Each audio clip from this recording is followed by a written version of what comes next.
Die Yidish-Lige ist eine unparteiische Organisation für Jiddisch, geschaffen geworden von Dr. Mordechai Schachter und Oliver Scholem.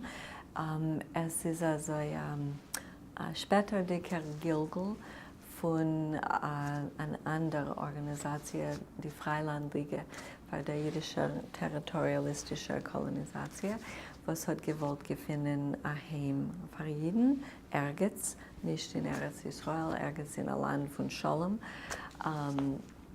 aber versteht sich, die Ideologie hat nicht gewonnen und ist mit 30 Jahren zurück. Hat Dr. Schachter, ist mein ganzes Leben in Herzen geblieben, ein Territorialist.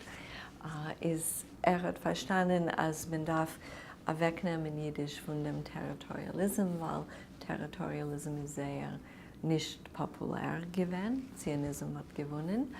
Und hat geschaffen eine Organisation, was soll sein unparteiisch, wo alle, was haben lieb Jiddisch, können sich fühlen in der Heim. Meistens seien wir ein Journal, wir seien von den letzte und beste Jiddisch-Journal, sicher auf der nicht frommer Gas. Der Journal heißt Afn Shvel und es kommt heraus schon 72 Jahre, was ist nicht keine kleine Sache für ein Journal, viel auf Englisch.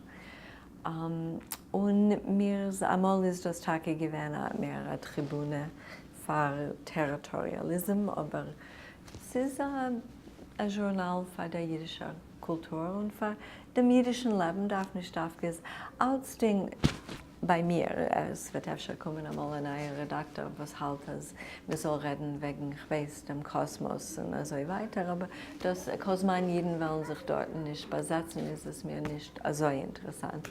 Ich halte es, die Funktion von Jiddischkeit hat zu tun mit Jiddischkeit. Andere Menschen halten anders, aber das ist mein, ja, also ich will lernen Neues von der Welt, darf ich nicht haben Afn Shvel und ich darf nicht haben dem Vorwärts. Jiddisch hat eine andere Funktion wie einmal. Es ist ein Organ für Jiddisch, jüdische Kultur, Jewish Life, ja, was tut sich. Wir haben Lehners in 41 Ländern, meine ich.